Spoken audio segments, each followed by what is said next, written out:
Everyone, आप सभी का हनी ट्रैप के नेक्स्ट पार्ट में स्वागत है। लास्ट पार्ट में हमने देखा था कि विंग का एक्सीडेंट हो गया था, जिसके कारण सबको पता चलता है कि विंग प्रेग्नेंट था और वो लोग उसका चाइल्ड अब मतलब उसने अपना चाइल्ड खो दिया। उसके बाद वांग जी गुस्से में जोएमिन को उसके कर्मों की सजा देता है। अब आगे 7 दिन हो गए हैं इस घर को कोशिश करने हुए कि विंग कुछ बोले। सब लोग आके विंग से बातें कर रहे हैं, उससे प्यार भरी बात कर रहे हैं, उसे कंसोल कर रहे हैं। इतना ही नहीं, उसे पता चला है जो कुछ वांग जी ने जोएमिन के साथ हुआ, वो भी उसे बता रहे हैं कि किस तरीके से जिसने उसके साथ ये सब किया है उस पर्सन को सज़ा मिल गई है। जोएमिन की सच्चाई सबके सामने आ गई है। वांग जी ने सबके बीच में जोएमिन से अपनी एंगेजमेंट तोड़ दी और अनाउंसमेंट कर दिया कि तुम और वो एक दूसरे के मार्क अल्फा मतलब मेट हो, और ये सारी बातें भी बताएं। लेकिन विंग को अब इन चीज़ों से कोई फ़र्क ही नहीं पड़ा है। वो तो बिल्कुल शांत बुद्ध बन के बैठ गया है। आज विंग को हॉस्पिटल से घर ले जाने का टाइम आ गया है। इस बात पे भी बाहर कॉरिडोर में अच्छी खासी लड़ाई हो रही है। जी हाँ, लड़ाई हो रही है लांग वांग जी और वी चांसे में। लांग वांग जी कह रहे हैं कि विंग उसके साथ जाएगा क्योंकि वो उसका मेट है, उसने उसको मार्क करा है और वो अपने विंग का खुद ध्यान रखेगा। वहीं वी चांस से मना कर रहे हैं कि नहीं, विंग उनका बेटा है और उनके साथ जाएगा। तो जो कुछ अभी हुआ है विंग के साथ, उस समय वो अपनी मदर के पास रहेगा तो ज़्यादा बेटर रहेगा। इसी बात पे बहस चली थी तो लान क्लैन को बीच में आके उन्हें रोकना पड़ता है, समझाना पड़ता है कि इस समय विंग को सबकी की ज़रूरत है। लड़ाई करके कि कोई फ़ायदा नहीं है। इसलिए एंड में वी चांसे और चांसा सैन के साथ ही विंग भी मेंशन जाएगा, लेकिन वांग जी भी उनके साथ जाएगा। वांग जी भी विंग के साथ अब वी मेंशन में रहेगा। विंग का ध्यान रखने ये सच कहें तो विंग से अब वो 1 मिनट भी दूर नहीं होना चाहता। उसे अपनी विंग की इस हालत को देख के बहुत ज़्यादा स्ट्रेस हो रहा है। वो बिल्कुल भी नहीं चाहता कि विंग थोड़ा सा भी लोनली फील करे या विंग जी को वो नॉर्मल करना चाहता है जल्द से जल्द। वहीं जैसे ही विंग मेंशन पहुंचता है तो वो देखता है कि यानली आई हुई है। हाँ, अब तक शायद सब लोग आए थे विंग से मिलने, पर यानली नहीं आई थी। यानली क्योंकि प्रेग्नेंट थी। यानली को कुछ मंथ्स थे, उसका बहुत छोटा सा टमी शो हो रहा है। इसी कारण यानली आज विंग से सबसे लड़के स्पेशली मिलने उसके घर पे ही आ गई है। विंग जो अपने रूम में था, यानली की आवाज़ सुन के अपनी जगह से उठ के दौड़ के यानली को गले लगा लेता है और बहुत ज़ोर से रोना शुरू कर देता है। अब तक उसने ये चीज़ किसी के सामने नहीं की थी, अपना मन भारी करना, और इस चीज़ का डर सबको लग रहा था कि विंग इस तरह से साइलेंट रहेगा, अंदर ही अंदर घुटता रहेगा तो कहीं वो और ज़्यादा अपने आप को या अपनी तबीयत को ख़राब ना कर ले। अब यानली से घक करके विंग जिस तरह रो रहा है, सबको बहुत दुख भी हो रहा है और मन में थोड़ी खुशी भी हुई है कि कम से कम विंग अपना पेन तो बाहर निकाल रहा है, किसी और से नहीं तो अपनी बहन से ही सही उसने अपने मन की बात शेयर तो करी। यानली जब विंग बहुत देर तक रोता रहता है, बहुत देर हो जाती है, तो अब यानली उसे बहुत प्यार से चुप करवाती है क्योंकि अब काफ़ी देर भी हो गई थी। विंग अब हुचकी लेते लेते रोते रोते अपनी सीजे से कह रहे कि उसका बेबी की क्या गलती थी, उसकी क्या गलती थी, उसने इतनी बड़ी गलती तो नहीं करी थी जो उसे इतनी बड़ी सज़ा मिली, उसके बेबी की क्या गलती थी। वो बेचारा यही रो रहा है। उसने यानली जो इसके अब जो इस समय प्रेग्नेंट है, वो प्यार से विंग का हाथ अपने टमी पे रखती है और बोलती है विंग तुम रो मत, ये भी तुम्हारा ही बेबी है और तुम चिंता मत करो। मेरे और जीन जुशान के साथ भी ऐसा ही हुआ था। हम लोगों का भी फर्स्ट चाइल्ड हमारे साथ नहीं रहा था। उस समय मेरी हेल्थ कंडीशन एकदम से बिगड़ गई थी, लेकिन देखो आप गॉड ने मुझे दूसरा बार मौका दिया है इस मदरहुड को फील करने का। ऐसा कई कपल्स के साथ होता है, उन्हें पता भी नहीं चलता और उनके साथ ये मिसहैपनिंग हो जाती है। पर डोंट वरी मीन, हमें गॉड दोबारा एक चांस देगा। तुम्हें अभी बहुत यंग हो, अब तुम दोनों अभी मतलब तुम्हारी एज भी नहीं हुई है, एक यंग कपल हो, तुम दोबारा अटैम्प्ट कर सकते हो। बट गॉड तुम्हें दोबारा से वो हैप्पीनेस दे देगा, लेकिन इस तरीके से तुम इस सेट में ऐसी शक्ल उतारे रहोगे, अपनी हेल्थ को बिगाड़ोगे तो वो कोई ठीक बात है। यानली बड़े प्यार से विंग को समझाते हुए बोल रही है क्योंकि ये बात सच है। यानली और जिनशान के भी फर्स्ट बेबी इसी तरह से थोड़े हेल्थ कॉम्प्लिकेशन के कारण उसका अबॉर्शन हुआ था। वो ये विंग को समझा रही है। विंग जो बड़ी बड़ी आंखों से आंसू से पहले यानली की तरफ देखता है, फिर अपने हाथ की तरफ यानी यानली के टमी की तरफ देखता है। उस हाथ को वहाँ से हटा के फिर से अपनी टमी के पास रखता है जहाँ पे हल्का सा मार्क है उसके ऑपरेशन का, उस जगह को देखता है और फिर से अपने टमी को पकड़ के रोना शुरू कर देता है। यानली उसके आगे बढ़ के उसे हक करती है, उसे चुप करती। उससे पहले ही वांग जी जो काफ़ी देर से अकेले कोने में खड़ा था वो आगे बढ़ के विंग को हाथ कर लेता है, गले लगा के उसे चुप करने की कोशिश करता है। विंग पहले तो रोता रहता है, फिर थोड़ी देर में जो देखता है कि उसे हक वांग जी ने किया तो गुस्से में वांग जी को धक्का दे देता है। वांग जी ये देख के शॉक हो जाता है। इतना ही नहीं, सब लोग जो धीरे धीरे विंग के रूम में आ गए थे उसका रोना सुन के वो भी शॉक हो जाते हैं विंग के रिएक्शन पे। विंग गुस्से में बोलता है, मत टच करो मुझे, बिल्कुल टच मत करो मुझे। वांग जी एकदम से विंग की तरफ देखता है और बड़ी बड़ी आंखों से उसके शॉक में उसकी तरफ देख रहा है। उसे समझ नहीं आ रहा ये विंग ऐसा क्यों कर रहा है, ये विंग ने ऐसे क्यों बोला। अब विंग गुस्से में बोलना शुरू करता है, मैं आप में से किसी से कोई बात नहीं करना चाहता हूँ, आप में से किसी की शक्ल नहीं देखना चाहता हूँ। सीजे कह दो इन सब से मेरे रूम से बाहर चले जाए, मुझे किसी से कोई बात नहीं करनी है। सब लोग अब विंग के इस रिएक्शन पे समझ नहीं पा रहे क्या हुआ। यानली और जंचा एकदम से आगे आते हैं और विंग को संभालते होते हैं। विंग हुआ क्या है, क्या हुआ, किसी ने कुछ कहा तुमसे, तुम ऐसे क्यों रिएक्ट कर रहे हो। जंचा थोड़ा घबराते हुए पूछता है। अब विंग रोते हुए बोलना शुरू करता है, क्योंकि ये सब जिम्मेदार हैं, ये सब मर्डरर हैं मेरे बेबी के, इन सब की वजह से मेरे साथ ये सब हुआ। किसी ने मेरी बात नहीं सुनी थी। अगर उस दिन ये लोग मेरी बात सुन लेते, मुझ पर ट्रस्ट करते तो शायद आकर मेरे साथ ऐसा नहीं होता। ये सब की शुरुआत उसी समय से हुई थी जब आप में से किसी ने मुझ पर ट्रस्ट नहीं किया था।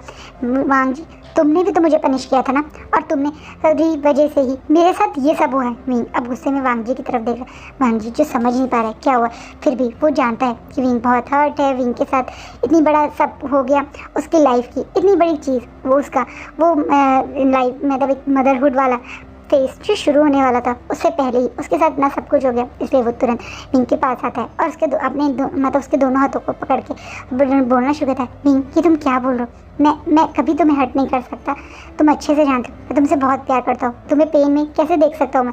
नहीं, झूठ बोलते हो तुम। अगर तुम मुझसे प्यार करते तो शुरुआत में ही मुझे प्रपोज करते, शुरुआत में ही मेरे लिए स्टैंड लेते, सब कुछ करते, पर नहीं, तुम में से किसी ने मेरे लिए स्टैंड नहीं लिया। सिर्फ जंजा था, सिर्फ जंजा था जिसने मेरे लिए स्टैंड लिया। और अब मैं जंजा से ही शादी करूँगा, नहीं करनी मुझे तुमसे शादी, नहीं रहना मुझे किसी के भी साथ। जंजा के साथ शादी करके हम हमेशा के लिए यहाँ से चले जाएंगे। जंजा जो खुद शौक में है क्योंकि उसे पता है विंग गुस्से में है, हर्ट है, इसलिए ये सब कुछ बोल रहा है। वो कभी भी उससे शादी नहीं करेगा। लेकिन हाँ, इस समय विंग ऐसा बोल रहा है तो वो समझ सकता है कि वो इन सबसे बहुत हर्ट है। सचमुच में सब ने उसको साथ गलत ही जो करा, पहले उससे बात सुनी नहीं, उसके बाद उसको उसकी फैमिली वालों ने ट्रस्ट नहीं करा, वांग जी ने भी, चाहे बाद में उसके साथ बहुत अच्छा किया था जब से वो दोनों एक दूसरे के साथ जिनशी में रहने लगे थे। लेकिन शुरुआत में तो वांग जी ने भी उस पर ट्रस्ट नहीं किया था, उस पर गुस्सा किया था। और मिनहुई की वजह से ही तो ये सब कुछ हुआ है। जो वांग जी की एक तरह से फियांसे थी, क्यों वांग जी ने उस समय सबके बीच में स्टैंड नहीं लिया था विंग के लिए, उसे उस चीज़ का भी गुस्सा है। गुस्सा तो उसे बहुत सारी चीज़ों का है, लेकिन आज उसका वो सारा गुस्सा है फुट रहा है, वो सब पे चिल्ला रहा है, सब पे चीख रहा है, सबको जिम्मेदार बोल रहा है, सबकी गलतियाँ याद दिला रहा है एक एक की, चाहे उसके पेरेंट्स हो, चाहे लाइन्स हो, चाहे वांग जी हो। और सब लोग यहाँ खड़े होके विंग के गुस्से को, विंग के फ्रस्ट्रेशन को समझ रहे। जंजा और यानली जो वो ही दोनों थे जिन्होंने कभी इस चीज़ पे ट्रस्ट नहीं किया और आगे आके हमेशा विंग को सपोर्ट करने के लिए या विंग को ढूंढने की कोशिश कर रहे थे। जंजा का भरोसा ही था जो आज विंग की सच्चाई सामने आई, वरना ये लोग तो पता नहीं कब तक विंग को मर्डरर मान के उसके साथ यही सब करते रहते। ये भी बातें इन सबको याद दिला रहा है और सब लोग सर नीचे करके सुन रहे हैं, रोते रोते, लड़ते लड़ते, चीखते चीखते। विंग अब धीरे धीरे आँख बंद करके बेहोश होने लगता है क्योंकि उसकी बॉडी अभी तक पूरी तरह से रिकवर भी नहीं हुई है। इसी कारण तुरंत वांग जी विंग को गुस्सा करते हुए देखने के बावजूद भी दौड़ के आके विंग को गले लगा लेते हैं और ब्राइडल स्टाइल में उठा के उसे बेड पे आराम से रेस्ट करवा। विंग को और वांग जी बड़े आराम से बेड पे लिटा देते हैं। अब सब लोग विंग को देख रहे हैं और मन में गिल्टी फील कर रहे हैं। विंग ने आज गुस्से में अपने मन की वो बात कह दी। अब जंचा और यानी इन सब को देख रहे हैं क्योंकि सचमुच में विंग ने जो सब कुछ सहा है वो इन लोगों की एक सॉरी इन्हें माफ़ करने के लिए काबिल नहीं है। अब तक आप जो चाह रहे थे गाइस, आज के पार्ट से वो स्टार्ट हो जाएगा। विंग का गुस्सा, विंग की नाराज़गी और विंग का इन लोगों को पनिशमेंट देने का तरीका भी। जंचा और यानी एक दूसरे की आंखों की तरफ देखते हैं और फिर इन सबकी तरफ देखते हैं। अब वो गुस्से में इन लोगों को यहाँ से बाहर जाने के लिए कहते हैं। जंचा गुस्से में इन सब से बोलता है कि अभी के अभी बाहर निकलो। इस बात पर सब लोग शॉकिंगली जंचा की तरफ देख रहे हैं। जंचा बोलता है कि उसके दोस्त ने बोल दिया ना कि अब वो आप लोगों से कोई मतलब नहीं रखना चाहता, तो आप लोग अभी के अभी इस कमरे से बाहर जाओ। मैं नहीं चाहता कि विंग की तबीयत और ज़्यादा ख़राब हो। आप लोगों को जगेगा, देखेगा तो फिर चुप हो जाएगा, जो मैं बिल्कुल नहीं चाहता। इस समय आप लोग बाहर जाइए। विंग होश में आएगा और आपसे मिलने के लिए कहेगा, तभी आप मिलेंगे। झंझा गुस्से में उन लोगों को बाहर निकाल देता है। सब लोग इस समय एक सेल्फ गिल्ट में हैं। सबसे बड़ी पनिशमेंट यही होती है जब इंसान अपने आप को कोसता है, अपने आप को गालियाँ देता है, खुद की खरीबे को खुद को कोसता है कि क्या कर दिया था मैंने। और यही हाल इस समय इन सब का है। सब के सब गुनहगार हैं विंग की लाइफ के लिए। विंग की तो ने सिर्फ एक झूठ बोला था, लेकिन इन सब ने क्या किया, वांगी ने उसे टॉर्चर किया, उसे मारा, ज़बरदस्ती अपने साथ 2 साल तक रखा, ना उसे वो रिस्पेक्ट नहीं दी जो एक कपल के अंदर दूसरे पर्सन को दी जाती है। क्या वो एक बार भी सबके बीच में स्टैंड नहीं ले सकता था विंग के लिए? क्या वांगी का ये तरीका सही था? बिल्कुल नहीं, बिल्कुल गलत था। और विंग का उस पर नाराज़ होना भी गलत नहीं है। वांगी भी मन में ये चीज़ महसूस कर रहा है। शिचैन, कुरैन, नी हुसैन, हर कोई गुनहगार है विंग की इस समय की सिचुएशन का। उसने अपनी लाइफ का एक प्रीशियस पर्सन खो दिया। वो तो इतना अच्छा था कि इन सबको फिर भी माफ़ करके एक नॉर्मल लाइफ जीने के बारे में सोच रहा था। लेकिन क्या हुआ, आखिरकार उसका दर्द सबके सामने आ गया। उसका वो गुस्सा जिसे वो दबा के रखता था, वो सबके सामने आज आ गया। किसी से 7 दिन तक बात ना करना ये सबूत है कि उसे अब इन लोगों को में से कोई भी अपनी लाइफ में नहीं चाहिए। और वो यही बात सोच के ये आज इतनी बड़ी बात बोल गया। सब लोग अपनी अपनी जगह हैं। कुछ लोग बाहर लिविंग रूम में हैं, वहीं वांगी विंग के गेट के बिल्कुल सामने खड़ा हुआ है। जैसे वो अली और जंचा इस समय यहाँ पे राम वांगजी का खड़ा होना बिल्कुल पसंद नहीं कर रहे हैं। यानी और जंचा ने खुद डिसाइड किया है, जो इन दोनों ने अभी किसी से नहीं बताने का सोचा है। यानी पहले उन लोगों के पास जाती है और उन सबसे रिक्वेस्ट करती है कि उन लोगों को खाना खा लेना चाहिए। काफ़ी देर हो गई है, उन लोगों ने कुछ खाया नहीं है। लेकिन सब लोग मना कर देते हैं। वो ऐसी ही रिक्वेस्ट एक विंग से भी करती है, पर लांग वांगजी से भी करती है, पर लांग वांगजी भी उसे साफ मना कर देता है। वो भी क्लियर कर देता है कि उसे भूख नहीं है। कैसे भूख लगेगी इन लोगों को? इन लोगों के अंदर इस समय ये गिल्ट जो है विंग के बच्चे गंवाने का, सही सचमुच में सिर्फ एक तरीके से जिम्मेदार वो नहीं थी। अकेले विंग की मत उसको आप जिम्मेदारी नहीं दे सकते। आप सब ये सब भी उसी के जिम्मेदार हैं। विंग की इस परिस्थिति तक लाने के पीछे यही सब है। तो इन लोगों को कहाँ अब भूख और नींद आने वाली थी? याली और जंचा जब देखते हैं कि बहुत देर हो गया, ना ही कोई सो रहा है ना ही कोई जा रहा है, तो वो लोग डिसाइड करते हैं कि वो कुछ अपने प्लान के अकॉर्डिंग काम करेंगे। यानी कुछ ग्लासेस मिल्क लेके आती है और सबको बोलती है कि अगर किसी को भूख नहीं लग रही तो कोई बात नहीं, सब लोग थोड़ा दूध पी लीजिए। याली की बातें सब लोग थोड़ा थोड़ा दूध पी भी लेते हैं, ये सोच के कि याली पे तो वो ट्रस्ट वैसे भी कि थके हुए पी ही लेते हैं। इस तरीके से वो सोच के पी लेते हैं, पर उन्हें पता नहीं था कि दूध पीते ही ये सब लोग बेहोश हो जाएंगे। इस दूध में इन दोनों भाई बहनों ने बेहोशी की दवाई मिलाई हुई थी। थोड़े टाइम बाद ये विंग को उस जगह से निकाल के ले जाते हैं। विंग भी इन लोगों की इस बात से अग्री होता है। अब विंग यहाँ से जा रहा है अपने कहने वाले उस घर से जिसे वो कभी अपना मानता था, उसका वी मेंशन उसे छोड़ के जा रहा है, मन में ये डिसाइड करके कि अब वो यहाँ कभी वापस नहीं आएगा इन लोगों के पास वापस। जिन्होंने विंग को समझा नहीं, विंग के मन को समझा नहीं, विंग के दिल की नहीं सुनी, सिर्फ अपनी करी, अपनी ही तो करी थी। इसी कारण विंग को इतनी बड़ी पनिशमेंट दे दी। उससे ऊपर ट्रस्ट करते तो शायद कुछ और परिस्थिति होती। आज विंग की एक हैप्पी लाइफ होती। सबको जिम्मेदार मान के सबके प्रति अपने गुस्से को लिए हुए विंग आज यहाँ से चला जाता है। जब सुबह सबकी आँख खुलती है तो दुनिया बदल चुकी थी। उनके सराउंडिंग की सब सिनेरियो बदल चुके थे। घर में विंग नहीं था। जब वांगजी की आँख खुली और उसने विंग का गेट खुला हुआ देखा तो दौड़ के अंदर गया, लेकिन वहाँ पे कोई नहीं था। जब वो नीचे गया तो उसने देखा सब लोग सो रहे हैं। सब लोग एक तरीके से उसके पेरेंट्स, लान कुरैन, लान शिचैन, इवन जैन फैमिया एंड मैडम यू सब लोग बेहोश हैं। और वो ये देख के विंग विंग करके जोर जोर से चिल्लाने लगता है। जब सब लोगों की आंख खुलती है तो वो भी देखते हैं कि विंग घर पे नहीं है। वो भी इस चीज़ को देख के तुरंत विंग को ढूंढते हैं, पर पता चलता है विंग घर पे नहीं है। विंग यहाँ से चला गया। यहाँ तक कि अपने ज़रूरी कागज़ जैसे अपनी कॉलेज के डॉक्यूमेंट्स, अपनी ग्रेजुएशन, अपने स्कूल सर्टिफिकेट सब लेके यहाँ से चला गया। वो कहाँ गया है किसी को नहीं पता, लेकिन सब इस समय जंचा को फ़ोन मिलाते हैं। जंचा भी किसी के फ़ोन का रिस्पॉन्स नहीं कर रहा। जंचा और विंग बिना किसी को बताए कहीं चले गए हैं। ये चीज़ सबको बहुत टेंशन दे रही है। सब लोग बहुत घबराए हुए हैं। ये ऐसा नहीं था कि जंचा को विंग के लिए लोग पसंद नहीं करते थे। मैडम मैं एक तरीके से वी चांसे और चांसा सरन बस वो ये सब चीज़ें यानी इस तरीके से उनका बच्चा उनसे दूर चला जाए नहीं चाहते थे। उनका बच्चा जिस तरीके से कल बोला था कि वो कभी इन लोगों से नहीं मिलेगा, अब वो बात इन्हें डरा रही है। बेचान से तो धड़ाम करके बेहोश हो जाते हैं। उन्हें हॉस्पिटल ले जाया जाता है तो पता चलता है कि उन्हें माइनर अटैक आया है, उन्हें एक माइनर हार्ट अटैक आया है। लेकिन अब उनके इस हार्ट अटैक के बारे में वो कैसे इन्फॉर्म करें, क्योंकि कोई उनका फ़ोन ही नहीं उठा रहा है। कोई कैसे उनकी मतलब एक तरह से चांसा सर ने सोची है वो बताए विंग को कि उनके फादर की क्या हालत होगी। ऐसी ही हालत वांग जी की हो गई है। वांग जी अपनी कार लेके पूरे रोड पे दौड़ा है। उसने चाइना की सारी रोड्स आज ही कवर कर लेगा सोच लिया। हर जगह जा रहा है जहाँ विंग हो सकता था। वो शिचैन मतलब एक तरह से शिचैन के आदमियों को भी अपने साथ ले लेता है। शिचैन भी उसके साथ लगे हुए हैं विंग को ढूंढने। लैंड सिजोई के घर जाते हैं, जिंगलिंग के घर जाते हैं, पर कहीं कुछ पता नहीं चलता। एक तरीके से विंग रातों रात गायब हो गया और दूसरा जंचा उसे लेके गायब हुआ है। ये बात भी मतलब वांग जी को और परेशान कर रही है। इस समय तो वो अपने विंग का सहारा बनना चाहता था। उसने भी तो अपना बेबी खोया था, वो यही सोच रहा है। लेकिन उसे ये पता है कि विंग उसे अब माफ़ नहीं करेगा। जैसा उसने विंग के साथ बिहेव किया था उसके बाद विंग को उसे माफ़ी देना भी इतना आसान नहीं होगा। फिर भी उसका दिल बड़ा था, वो इस रिश्ते के लिए सोच रहा था।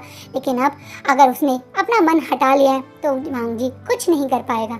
हाँ, अब वांग जी कुछ भी नहीं कर पाएगा सिवाय रोने के, सब लोगों के सामने गिड़गिड़ाने के, और वो यही कर रहा है।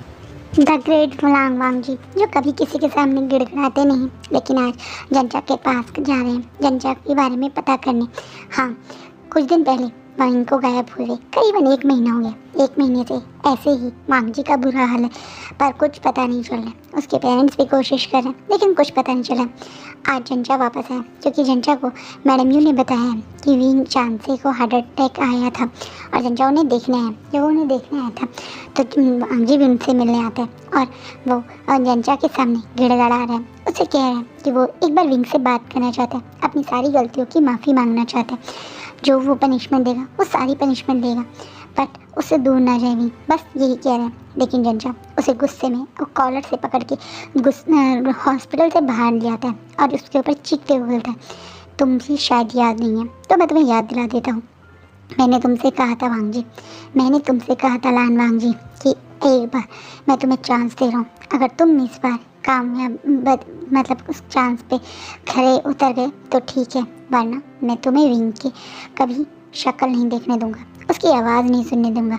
तुम मेरे सामने कितना भी गिड़गिड़ाओ, लेकिन मैं अपनी पहली वाली बात पे अटल हूँ। मैंने तुम्हें चांस दिया था सिर्फ विंग के कहने पे।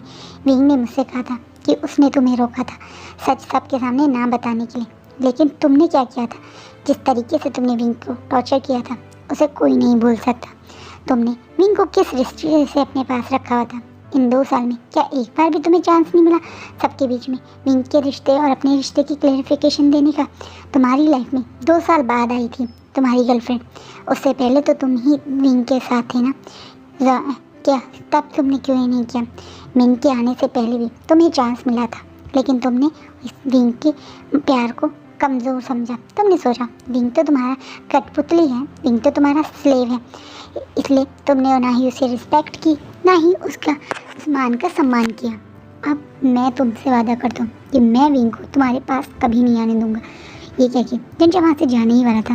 लांग वांग जी, द ग्रेट लांग वांग जी, जो कभी किसी के सामने झुकते हैं, घुटनों के बल बैठ के वे जंचा का पैर पकड़ लेते हैं और पैर पकड़ के रोने लगते हैं। ऐसा मत करो, ऐसा मत करो। मैं जानता हूँ मुझसे बहुत बड़ी गलती हो गई। मैंने विंग के प्यार को समझ के उसका फ़ायदा उठाया। मैंने विंग के प्यार का फ़ायदा उठाया। मैंने उसे वो रिस्पेक्ट नहीं दी जो वो डिज़र्व करता था। मैंने सचमुच में उसके साथ बहुत गलत किया था। मैं उस दिन को कभी नहीं भूल सकता जब पहली बार मैं विंग को लैमेंशन लेके आया था। जिस तरीके से मैंने विंग के साथ बिहेव किया था, मुझे आज तक वो बात हर्ट करती है। लेकिन हाँ, मैंने उस बात के लिए कभी विंग से सॉरी नहीं मांगा था। बस मैं उसे सॉरी मांगना चाहता हूँ। मैं तुमसे वादा करता हूँ मैं कभी भी उसे फोर्स नहीं करूँगा अपनी लाइफ में वापस आने के लिए, पर मैं इस गिल्ट में नहीं रह सकता विंग से दूर होके। हमेशा ये सोचना कि मैं विंग से सही से माफ़ी भी नहीं मांग पाया, ये चीज़ मुझे अंदर से तोड़ रही है, मुझे अंदर से बहुत दर्द दे रही है। विंग मुझे पनिश करे, मुझ पर गुस्सा करे वो चलेगा, लेकिन मुझे बिना कोई पनिशमेंट दी, बिना मुझ पर गुस्सा किए मेरी लाइफ से इस तरीके से चले जाना मुझे ज़्यादा दर्द दे रहा है। हाँ, वियांग जी शायद विंग की पनिशमेंट के लिए भी रेडी था, विंग के गुस्से के लिए भी रेडी था, लेकिन विंग का इस तरीके से बिना उससे कुछ कहे हमेशा के लिए चले जाना उसको सबसे ज़्यादा पेन दे रहा है। कहते हैं सबसे ज़्यादा दर्द तब होता है जब आपको अपनी गलती पता हो और आप उसकी माफ़ी भी ना मांग पाओ, अपनी गलती की सज़ा लेने के लिए कहते रहो पर आपको उसकी सज़ा ना मिले। वो सेल्फ गिल्ट, वो अंदर से अपनी गलती के लिए, अपनी गुनाह के लिए खुद को कोसते रहना सबसे ज़्यादा पेनफुल होता है। वांग जी को वो वाली लाइफ छोड़ के चला गया। वांग जी को ज़िंदगी भर विंग से सही से माफ़ी भी नहीं मांग पाया, अपनी दिल की बात सही से नहीं बता पाया, विंग से अपनी गलतियों के लिए उसे सज़ा नहीं मिली। ये चीज़ उसे अब अंदर ही अंदर खा रही है। विंग का शांति से उसकी लाइफ से चले जाना उसे अंदर ही अंदर खा रहा है। लेकिन अब बहुत देर हो चुकी है क्योंकि जंचा उसके आंसुओं पे पिघलने वाला नहीं है। उसने देखा है उसके दोस्त की हालत और जो भी उसके साथ हुआ था वो टाइम, इसलिए वो वांग जी को ऐसे ही घुटनों के बल रोता हुआ छोड़ के वहाँ से गाड़ी ड्राइव करके चला जाता है। अब वांग जी बस रोता रह जाता है। वांग जी अच्छे से जानता है जंचा को भी आज तक वांग जी इतना कमज़ोर, इतना बेबस कभी नहीं था जितना आज हो गया। उसे वो सब टाइम याद आ रहा है, वो टाइम जो उसने विंग के साथ स्पेंड किया था पहली बार जब मिला था। तब ने उसने इमेजिन नहीं किया था कि उन लोगों की लाइफ इस तरह का टर्न लेगी। कभी इमेजिन नहीं किया था कि किस तरीके से उसका विंग उसे हमेशा के लिए छोड़ के चला जाएगा। हाँ, अब वांग जी इसी गिल्ट में रह गया जिसे वह विंग छोड़ के चला गया। हाल तो इस समय बेहाल लान शिचैन का भी है, क्योंकि लान शिचैन अपने भाई को इस तरीके से तड़पते हुए देख रहे हैं और अपने आप को कोस रहे हैं। उन्होंने भी बहुत बड़ी गलती करी। वांग जी ने उनसे सारे रिश्ते तोड़ दिए। वांग जी ना ही उनकी तरफ देखता है, ना ही उनसे बात करता है। वांग जी रोज़ अपने घर आता है और अपने सर्वेंट को खुद को पीटने के लिए कहता है। उसे वो दिन अब तक हंट करता है जब उसने विंग के साथ ये टॉर्चर किया था। वो वायलेंस उसे अब तक हंट करती है। वो रोज़ खुद को कोड़ों से पिटवाता है ताकि अपनी पनिशमेंट ले सके। वो अपने आप को इतनी बुरी तरह से घायल भी करवा देता है कि कई कई दिन तक वो हॉस्पिटल में पड़ा रहता है, पर जैसे ही ठीक होता है फिर से खुद को हर्ट करने लगता है। उसका ये सेल्फ हर्ट करना भी कहीं ना कहीं गलत है। अब पछताए क्या करे, जब चिड़िया चुग गई खेत, जब टाइम था तब तो उसने कोई स्टेप लिया नहीं। अब रोना, खुद पीटना, हाथ पैर पटकना, खुद को मारना, उससे कुछ नहीं होगा। ऐसी लाइफ तो अब उसे लाइफ टाइम तक जीनी पड़ेगी। ये चीज़ तय कर दी है विंग ने, क्योंकि विंग ने अब मन में मान लिया कि चाहे कुछ भी हो जाए वो कभी चाइना वापस नहीं आएगा। और आज का फैन फिक्शन ही रुकता है। सो गाइस, आप यही चाहते थे ना, अब यही होगा। मैं सोच रही हूँ कि मैं क्यों ना इस फैन फिक्शन की एक सैड एंडिंग कर दूँ। क्यों ना विंग कभी वांग जी की लाइफ में आए ही ना, और क्यों ना वांग जी हमेशा के लिए ऐसे ही रहें। आप प्लीज़ मुझे कमेंट के थ्रू बताइएगा कि आपको वो आइडिया कैसा लगा। होप सो आपको ये फैन फिक्शन अच्छा लगे। Thank you.